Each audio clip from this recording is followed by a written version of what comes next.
ಎಲ್ಲರಿಗೂ ನಮಸ್ಕಾರ. ನೀವು ನೋಡ್ತಾ ಇದ್ದೀರಿ ಟಿವಿ ವಿಕ್ರಮ. ನಾನು ಮುಮ್ತಾಜ್ ಅಬ್ದುಲ್ ನೆಲಳ್ಕ. ವೀಕ್ಷಕರೇ, ಮೊದಲಿಗೊಂದು ವಿಡಿಯೋವನ್ನು ಹಾಕ್ತೀನಿ, ದಯವಿಟ್ಟು ಒಂದು ಬಾರಿ ನೋಡ್ಕೊಂಡು ಬನ್ನಿ. खेल शुरू हो गया था सर, खेला होगा, शुरू हुआ ना. खेल तो बहुत सा खेल है सर. चू कित कित भी खेल है. चू कित कित में चू धरा 400 में. कित कित कित कित कित कित कित कित कित कित कित कित कित कित कित कित कित कितना हुआ 240. वो गेम में भी हारा गया. ಈ ವಿಡಿಯೋ ನೆನಪಿದೆಯಾ ನಿಮಗೆ? 2024ರ ಲೋಕಸಭಾ ಚುನಾವಣೆಯ ನಂತರ ಬಿಜೆಪಿ 240 ಸ್ಥಾನಗಳನ್ನು ಮಾತ್ರ ಗೆದ್ದಾಗ ಟಿಎಂಸಿ ಸಂಸದ ಕಲ್ಯಾಣ್ ಬ್ಯಾನರ್ಜಿ ಬಹಳ ಖುಷಿಪಟ್ಟು ಸಂಸತ್ತಲ್ಲಿ ಆ ಫಲಿತಾಂಶವನ್ನ ಈ ರೀತಿಯಾಗಿ ವ್ಯಂಗ್ಯ ಮಾಡ್ತಾರೆ. Kit kit kit kit kit. ಬಹುಶಃ ಇದೇ ಅವರ ಆ ಒಂದು ಡೌನ್ ಫಾಲ್ನ ಆರಂಭ ಆಗಿತ್ತು ಅಂತ ಅನ್ಸುತ್ತೆ. ಇವತ್ತು ಅದೇ ಕಿಟ್ ಕಿಟ್ ಕಲ್ಯಾಣ್ ಬ್ಯಾನರ್ಜಿ ಕಣ್ಣೀರಿಡುವಂತಹ ಪರಿಸ್ಥಿತಿಗೆ ಬಂದು ನಿಂತಿದ್ದಾರೆ. ಯಾಕೆ ಅನ್ನುವಂಥದ್ದು ನಿಮಗೆಲ್ಲರೂ ಕೂಡ ಗೊತ್ತಿರುವಂಥದ್ದೇ. ಮಮತಾ ಬ್ಯಾನರ್ಜಿಗೆ ಎಲ್ಲ ಆಯಿತು. ಈಗ ಕೊನೆಗೆ ತಮ್ಮ ಸೋದರಳಿಯ ಅಭಿಷೇಕ್ ಬ್ಯಾನರ್ಜಿ, ಅದೇ ರೀತಿ ತಮ್ಮ ಅತ್ಯಂತ ಆಪ್ತ ವಿಶ್ವಾಸಾರ್ಹ ಸಂಸದ ಕಲ್ಯಾಣ್ ಬ್ಯಾನರ್ಜಿ, ಇವರಿಬ್ಬರಲ್ಲಿ ಒಬ್ಬರನ್ನ ಆಯ್ಕೆ ಮಾಡಬೇಕಾದಂಥ ಪರಿಸ್ಥಿತಿ ಬಂದಿದೆ. ಯಾಕಂದ್ರೆ ಕಲ್ಯಾಣ್ ಬ್ಯಾನರ್ಜಿ ಬಹಳ ಸ್ಪಷ್ಟವಾಗಿ ಹೇಳಿದ್ದಾರೆ, ನನಗೆ ಇನ್ನು ಮುಂದೆ ಅಭಿಷೇಕ್ ಬ್ಯಾನರ್ಜಿ ಜೊತೆಗೆ ಕೆಲಸ ಮಾಡೋದಕ್ಕೆ ಸಾಧ್ಯನೇ ಇಲ್ಲ.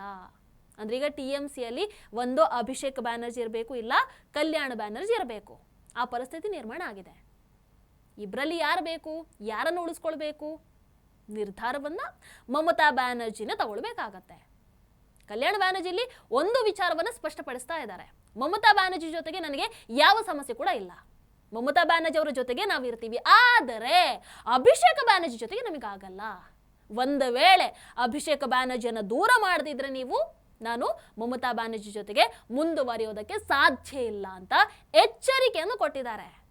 ಅಷ್ಟೇ ಅಲ್ಲ, ಇವತ್ತು ಪಶ್ಚಿಮ ಬಂಗಾಳದಲ್ಲಿ ಮಮತಾ ಬ್ಯಾನರ್ಜಿ ಅವರ ರಾಜಕೀಯ ಸ್ಥಿತಿ ಈ ಮಟ್ಟಕ್ಕೆ ತಲುಪಿರೋದಕ್ಕೆ ಏಕೈಕ ಕಾರಣ ಅಭಿಷೇಕ್ ಬ್ಯಾನರ್ಜಿ, ಅದೇ ರೀತಿ ಆತನ ಅಹಂಕಾರ. ಹೀಗೆ ಕಲ್ಯಾಣ್ ಬ್ಯಾನರ್ಜಿ ಒಂದು ಸ್ಫೋಟಕ ಆರೋಪವನ್ನ ಮಾಡಿರುವಂಥದ್ದು. ಹಾಗಾಗಿ ಈಗ ನಮಗೆ ಇರುವಂತಹ ಪ್ರಶ್ನೆ, ಮಗನ ಹಾಗೆ ಇರುವಂತ ಅಭಿಷೇಕ್ ಬ್ಯಾನರ್ಜಿಯನ್ನ ಮಮತಾ ಬ್ಯಾನರ್ಜಿ ಉಳಿಸ್ಕೊಳ್ತಾರಾ ಅಥವಾ ತಮ್ಮ ಅತ್ಯಂತ ಆಪ್ತ ಕಲ್ಯಾಣ್ ಬ್ಯಾನರ್ಜಿ ಅವರನ್ನು ಉಳಿಸ್ಕೊಳ್ತಾರಾ ಅಥವಾ ದೂರ ಸರಿಸ್ತಾರ? ವೀಕ್ಷಕರ, ಮಮತಾ ಬ್ಯಾನರ್ಜಿ ಅವರಿಗೆ ಅಫ್ಕೋರ್ಸ್ ಕಲ್ಯಾಣ್ ಬ್ಯಾನರ್ಜಿ ಒಂದು ಟಫ್ ಆಪ್ಷನ್ ಅನ್ನೇ ಕೊಟ್ಟಿದ್ದಾರೆ, ಅದರಲ್ಲಿ ಯಾವ ಡೌಟು ಇಲ್ಲ. ಒಬ್ಬರನ್ನ ಆಯ್ಕೆ ಮಾಡಿ, ಅಭಿಷೇಕ್ ಬ್ಯಾನರ್ಜಿಯನ್ನ ಆಯ್ಕೆ ಮಾಡ್ಕೊಳ್ಳಿ ಅಥವಾ ನನ್ನನ್ನು ಆಯ್ಕೆ ಮಾಡ್ಕೊಳ್ಳಿ ಅಂತಂದ್ರೆ ಯಾರನ್ನ ಮಾಡ್ತಾರೆ? ನಾನು ಇನ್ನು ಮುಂದೆ ಅಭಿಷೇಕ್ ಬ್ಯಾನರ್ಜಿ ಜೊತೆಗೆ ಕೆಲಸವನ್ನ ಮಾಡೋದಕ್ಕೆ ಸಾಧ್ಯ ಇಲ್ಲ ಅಂತ ನೇರವಾಗಿ ಹೇಳಿದಾಗ ಮಮತಾ ಬ್ಯಾನರ್ಜಿ ತಮ್ಮ 38 ವರ್ಷದ ಸೋದರಳಿಯ ಅಭಿಷೇಕ್ ಬ್ಯಾನರ್ಜಿ, ಅದೇ ರೀತಿ 69 ವರ್ಷದ ತಮ್ಮ ಅತ್ಯಂತ ಹಳೆಯ, ತಮ್ಮ ಅತ್ಯಂತ ನಿಷ್ಠಾವಂತ ನಾಯಕ ಕಲ್ಯಾಣ್ ಬ್ಯಾನರ್ಜಿ, ಇವರಿಬ್ಬರಲ್ಲಿ ಒಬ್ಬರನ್ನ ಆಯ್ಕೆ ಮಾಡಲೇಬೇಕು. ಬಟ್ ಅದಲ್ಲಿರಲಿ. ಈಗ ಆಕ್ಚುಲಿ ಕಲ್ಯಾಣ್ ಬ್ಯಾನರ್ಜಿ ಏಕಾಏಕಿ ಇಷ್ಟು ರೆಬೆಲ್ ಆಗಿರುವಂಥದ್ದು ಯಾಕೆ? ಈ ಅಸಮಾಧಾನ ಏಕಾಏಕಿ ಸ್ಫೋಟ ಆಗಿರುವಂಥದ್ದು ಯಾಕೆ? ನೋಡಿ, ಕಲ್ಯಾಣ್ ಬ್ಯಾನರ್ಜಿ ಸುಪ್ರೀಂ ಕೋರ್ಟ್ನ ಹಿರಿಯ ವಕೀಲರು. ಮೊನ್ನೆ ಆ ನಕಲಿ ಸಹಿ ವಿವಾದ ಆಯ್ತಲ್ವಾ, ಸೊ ಆ ಪ್ರಕರಣಕ್ಕೆ ಸಂಬಂಧಪಟ್ಟ ಹಾಗೆ ಕೋಲ್ಕತ್ತಾ ಹೈಕೋರ್ಟ್ ಅಲ್ಲಿ ಗುರುವಾರ ವಿಚಾರಣೆ ನಡಿಬೇಕಾಗಿತ್ತು. ಈ ಪ್ರಕರಣದಲ್ಲಿ ಅಭಿಷೇಕ್ ಬ್ಯಾನರ್ಜಿ ಪರವಾಗಿ ಕಲ್ಯಾಣ್ ಬ್ಯಾನರ್ಜಿ ವಾದವನ್ನು ಮಂಡಿಸಬೇಕಾಗಿತ್ತು. ಅಂಡ್ ಅವರು ಈ ಪ್ರಕರಣವನ್ನ ನೋಡ್ಕೊಳ್ತಾ ಇದ್ರು ಕೂಡ. ಮತ್ತೊಂದು ಕಡೆ ಅವರು ಟಿಎಂಸಿ ಸಂಸದರು ಹೌದು, ಆದರೆ ಜೂನ್ 10ನೇ ತಾರೀಕು ಅಂದ್ರೆ ವಿಚಾರಣೆಗೆ ಒಂದು ದಿನ ಬಾಕಿ ಇರುವಾಗ ಕಲ್ಯಾಣ್ ಬ್ಯಾನರ್ಜಿ ಅವರಿಗೆ ಒಂದು ಕಾಲ್ ಬರುತ್ತೆ, ಇನ್ನು ಮುಂದೆ ಈ ಪ್ರಕರಣವನ್ನು ನೀವು ನೋಡ್ಕೊಳ್ಳುವಂತ ಅವಶ್ಯಕತೆ ಇಲ್ಲ, ಬೇರೆ ವಕೀಲರು ಅಭಿಷೇಕ್ ಬ್ಯಾನರ್ಜಿ ಪರವಾಗಿ ವಾದವನ್ನ ಮಾಡ್ತಾರೆ. ಆಯ್ತಲ್ವಾ? ಈ ಘಟನೆ ಕಲ್ಯಾಣ್ ಬ್ಯಾನರ್ಜಿ ಅವರನ್ನ ದೊಡ್ಡ ಅಸಮಾಧಾನಕ್ಕೆ ದೂಡ್ಬಿಡುತ್ತೆ. ಒಬ್ಬ ಹಿರಿಯ ನಾಯಕ, ನನಗೆ ಮರ್ಯಾದೆನೇ ಇಲ್ವಾ ಅಂತ. ಕಲ್ಯಾಣ್ ಬ್ಯಾನರ್ಜಿ ಅವರನ್ನ ಮಮತಾ ಬ್ಯಾನರ್ಜಿ ಅತ್ಯಂತ ಆಪ್ತ ನಾಯಕರಲ್ಲಿ ಒಬ್ರು ಅಂತ ಪರಿಗಣಿಸಲಾಗುತ್ತೆ. 1998ರಲ್ಲಿ ಮಮತಾ ಬ್ಯಾನರ್ಜಿ ಟಿಎಂಸಿ ಪಕ್ಷವನ್ನ ಸ್ಥಾಪನೆ ಮಾಡಿದಾಗಿಂದ, ಅಂದ್ರೆ ಅವತ್ತಿಂದ ಇವತ್ತಿನವರೆಗೂ ಮಮತಾ ಬ್ಯಾನರ್ಜಿ ಅವರ ಜೊತೆಗೆ ಇದ್ದಾರೆ. ಸಿಂಗೋರ್, ನಂದಿಗ್ರಾಮದಂತಹ ಮಹತ್ವದ ರಾಜಕೀಯ ಹೋರಾಟಗಳಲ್ಲೂ ಅಷ್ಟೇ ಕಲ್ಯಾಣ್ ಬ್ಯಾನರ್ಜಿ ಮಮತಾ ಬ್ಯಾನರ್ಜಿ ಅವರ ಬೆನ್ನಿಗೆ ನಿಂತಿದ್ರು. ಕೋಲ್ಕತ್ತಾದಲ್ಲಿ ಮಮತಾ ಬ್ಯಾನರ್ಜಿ ಅವರ ಮನೆ ಪಕ್ಕದಲ್ಲೇ ಕಲ್ಯಾಣ್ ಬ್ಯಾನರ್ಜಿ ಅವರ ಮನೆ ಕೂಡ ಇದೆ. ಅಂದ್ರೆ ಒಟ್ಟಾರೆಯಾಗಿ ಹೇಳೋದಾದ್ರೆ ಮಮತಾ ಬ್ಯಾನರ್ಜಿ ಅವರ ರಾಜಕೀಯ ಜೀವನಕ್ಕೋಸ್ಕರ ಕಲ್ಯಾಣ್ ಬ್ಯಾನರ್ಜಿ ತಮ್ಮ ಇಡೀ ಜೀವನವನ್ನೇ ಸಮರ್ಪಿಸಿದ್ದಾರೆ, ಜೊತೆಯಾಗಿ ನಿಂತಿದ್ದಾರೆ. ದೊಡ್ಡ ಸಪೋರ್ಟ್ ಸಿಸ್ಟಮ್ ಆಗಿದ್ರು. ಲೋಕಸಭೆಯಲ್ಲಿ ಟಿಎಂಸಿ ಪ್ರಮುಖ ನಾಯಕನಾಗಿ ಗುರುತಿಸಿಕೊಂಡಿದ್ದಾರೆ. ತಮ್ಮ ಹೇಳಿಕೆ, ತಮ್ಮ ಆಕ್ರಮಣಕಾರಿ ವಾದಗಳಿಂದ ನಿರಂತರವಾಗಿ ಸುದ್ದಿಯಲ್ಲಿದ್ದಾರೆ.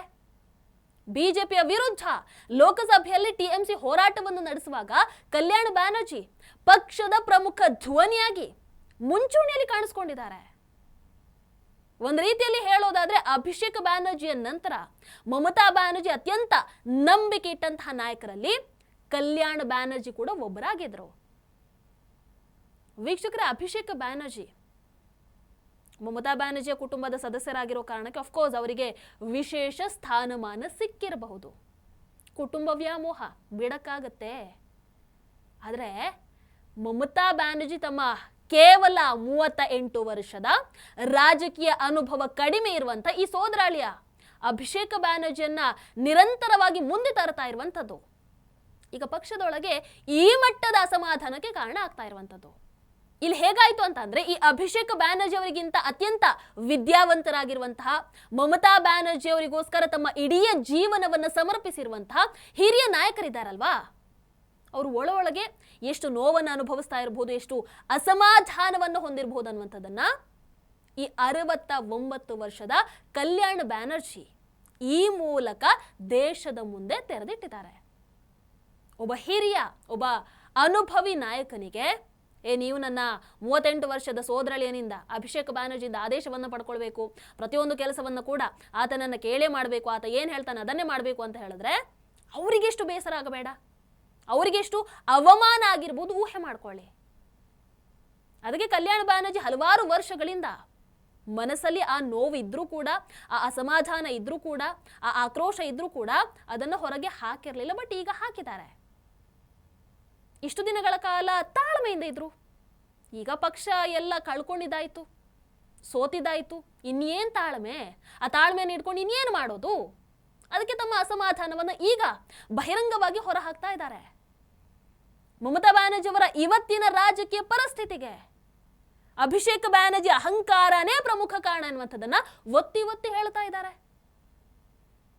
ಮಮತಾ ಬ್ಯಾನರ್ಜಿ ಈಗ ಅರ್ಥ ಮಾಡ್ಕೊಳ್ಬೇಕಾದಂತಹ ವಿಚಾರ ಏನು ಅಂತಂದ್ರೆ, ಕಲ್ಯಾಣ ಬ್ಯಾನರ್ಜಿ ಅವರಂತಹ ನಿಷ್ಠಾವಂತ ನಾಯಕ, ಒಬ್ಬ ಅನುಭವಿ ನಾಯಕ ಕೂಡ ತಮ್ಮ ಸೋದರಳಿಯನ ಕಾರಣದಿಂದ ಪಕ್ಷದಿಂದ ದೂರ ಆಗುವಂತಹ ಪರಿಸ್ಥಿತಿ ಇವತ್ತು ನಿರ್ಮಾಣ ಆಗಿದೆ ಅಂತಂದ್ರೆ ಸಮಸ್ಯೆ ಬೇರೆ ಎಲ್ಲೋ ಇಲ್ಲ, ಆತನಲ್ಲೇ ಇದೆ, ಅಭಿಷೇಕ್ ಬ್ಯಾನರ್ಜಿಯಲ್ಲೇ ಇದೆ ಅನ್ನುವಂಥದ್ದನ್ನ ಅವರು ಆದಷ್ಟು ಬೇಗ ಅರ್ಥ ಮಾಡ್ಕೊಳ್ಳೋದು ಒಳ್ಳೆಯದು. ಕುಟುಂಬ ರಾಜಕಾರಣದ ಪರಿಣಾಮವಾಗಿ ಟಿಎಂಸಿ ಪಕ್ಷ ಇವತ್ತು ಸಂಕಷ್ಟಕ್ಕೆ ಸಿಲುಕ್ತಾ ಇದೆ, ಮುಂದೆ ಅಪಾಯ ಇದೆ ಅನ್ನುವಂಥದ್ದನ್ನು ಆಫ್ಕೋರ್ಸ್ ಅಪಾಯದಲ್ಲಿ ಇದೆ. ಅದನ್ನ ಮಮತಾ ಬ್ಯಾನರ್ಜಿ ಅರ್ಥ ಮಾಡ್ಕೊಳ್ಬೇಕು. ವೀಕ್ಷಕರ, ಮತ್ತೊಂದು ಕಡೆ ಈ ನಕಲಿ ಸಹಿ ಪ್ರಕರಣಕ್ಕೆ ಸಂಬಂಧಪಟ್ಟ ಹಾಗೆ ಅಭಿಷೇಕ್ ಬ್ಯಾನರ್ಜಿ ಗುರುವಾರ ಕೋಲ್ಕತ್ತಾದ ಸಿಐಡಿ ಕಚೇರಿಗೆ ಹಾಜರಾಗಿ ವಿಚಾರಣೆಗೆ ಒಳಗಾಗ್ತಾರೆ. ಗೊತ್ತಲ್ವಾ, ಇದೇ ಜೂನ್ 9ನೇ ತಾರೀಕು ಸಿಐಡಿ ತಂಡ ಮಮತಾ ಬ್ಯಾನರ್ಜಿ ಅವರ ಮನೆಗೆ ಬರುತ್ತೆ, ತನಿಖೆಯನ್ನು ಕೂಡ ನಡೆಸುತ್ತೆ. ಈಗ ಅದೇ ಪ್ರಕರಣಕ್ಕೆ ಸಂಬಂಧಪಟ್ಟ ಹಾಗೆ ಅಭಿಷೇಕ್ ಬ್ಯಾನರ್ಜಿ ಸಿಐಡಿ ಕಚೇರಿಗೆ ಹೋಗಿ ಅಧಿಕಾರಿಗಳ ಪ್ರಶ್ನೆಗಳಿಗೆ ಉತ್ತರವನ್ನು ಕೂಡ ಕೊಟ್ಟಿದ್ದಾನೆ. ಸಾಲದಕ್ಕೆ ಇದರ ಮಧ್ಯದಲ್ಲಿ ಟಿಎಂಸಿಯ ಮತ್ತೋರ್ವ ಸಂಸದ ಪ್ರಕಾಶ್ ಚಿಕ್ ಬರೇಕ್ ರಾಜ್ಯಸಭಾ ಸದಸ್ಯತ್ವಕ್ಕೆ ರಾಜೀನಾಮೆಯನ್ನು ಸಲ್ಲಿಸಿದ್ದಾರೆ. ರಾಜೀನಾಮೆ ಪತ್ರವನ್ನ ರಾಜ್ಯಸಭಾ ಸಭಾಪತಿಗೆ ಕಳುಹಿಸಿ ಕೊಟ್ಟಿದ್ದಾರೆ. ಈ ಹಿಂದೆ ಇಬ್ರು ರಾಜೀನಾಮೆಯನ್ನು ಕೊಟ್ಟಿದ್ರು. ರಾಜ್ಯಸಭೆಯಲ್ಲಿ ಟಿಎಂಸಿಯ 13 ಸದಸ್ಯರಿದ್ದಾರೆ. ಸೊ ಈ ರಾಜೀನಾಮೆಗಳ ನಂತರ ಈಗ ಸಂಖ್ಯೆ 13ರಿಂದ 10ಕ್ಕೆ ಇಳಿಕೆಯನ್ನ ಕಂಡಿದೆ. ಸೊ ಒಟ್ಟಾರೆಯಾಗಿ ನೋಡಿದ್ರೆ ಟಿಎಂಸಿಗೆ ಪ್ರತಿದಿನ ಒಂದಲ್ಲ ಒಂದು ಆಘಾತ ಎದುರಾಗ್ತಾನೆ ಇದೆ. ಪ್ರತಿದಿನ ಒಬ್ಬೊಬ್ಬ ನಾಯಕ ಪಕ್ಷದಿಂದ ದೂರ ಆಗ್ತಾ ಇರುವಂತಹ ಸುದ್ದಿ ಮಮತಾ ಬ್ಯಾನರ್ಜಿಗೆ ಒಂದು ಹೊಸ ತಲೆನೋವನ್ನು ಕೊಡ್ತಾ ಇದೆ. ಬಟ್ ಮಮತಾ ಬ್ಯಾನರ್ಜಿ ಆಕ್ಚುಲಿ ಇದಕ್ಕೆ ಏನು ಮಾಡ್ತಾ ಇದ್ದಾರೆ ಅನ್ನೋದು ಅರ್ಥ ಆಗ್ತಾ ಇಲ್ಲ. ಯಾವ ಸ್ಟೆಪ್ ಅನ್ನು ತಗೊಳ್ತಾ ಇದ್ದಾರೆ ಏನು ಕಾಣಿಸ್ತಾ ಇಲ್ಲಪ್ಪ, ಗೊತ್ತಿಲ್ಲ.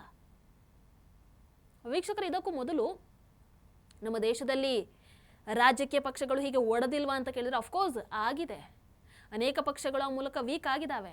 ಹಲವಾರು ಪಕ್ಷಗಳು 2 ಬಣಗಳಾಗಿ ವಿಭಜನೆ ಆಗಿದ್ದಾವೆ. ಇತ್ತೀಚೆಗೆ ಶಿವಸೇನೆ ಪಕ್ಷದಲ್ಲೂ ಅಷ್ಟೇ ಇದೇ ರೀತಿಯ ಬೆಳವಣಿಗೆಯನ್ನು ನಾವು ನೋಡಿದ್ದೀವಿ. NCPಯಲ್ಲೂ ಕೂಡ ವಿಭಜನೆ ಆಗಿದೆ. ಆದರೆ ಇಲ್ಲಿ ವ್ಯತ್ಯಾಸ ಏನು ಅಂತಂದ್ರೆ, ಮಮತಾ ಬ್ಯಾನರ್ಜಿಯ ಟಿಎಂಸಿ ಪಕ್ಷ ಈಗ ಯಾವ ಸ್ಪೀಡಲ್ಲಿ ಕುಸಿತಾ ಇದೆ ಅಂತಂದ್ರೆ, ಇದು ಇಲ್ಲಿವರೆಗೂ ನೋಡಿರದಂತಹ ಬೆಳವಣಿಗೆ. ದಿನಗಳ ಲೆಕ್ಕದಲ್ಲಿ ಮಾತ್ರ ಅಲ್ಲ, ಗಂಟೆಗಳ ಲೆಕ್ಕದಲ್ಲಿ ಮಾತ್ರ ಅಲ್ಲ, ನಿಮಿಷಗಳ ಲೆಕ್ಕದಲ್ಲಿ ಪಕ್ಷಕ್ಕೆ ಮೇಲಿಂದ ಮೇಲೆ ಆಘಾತದ ಮೇಲೆ ಆಘಾತ, ಶಾಕ್ ಮೇಲೆ ಶಾಕ್ ಎದುರಾಗ್ತಾನೆ ಇದೆ.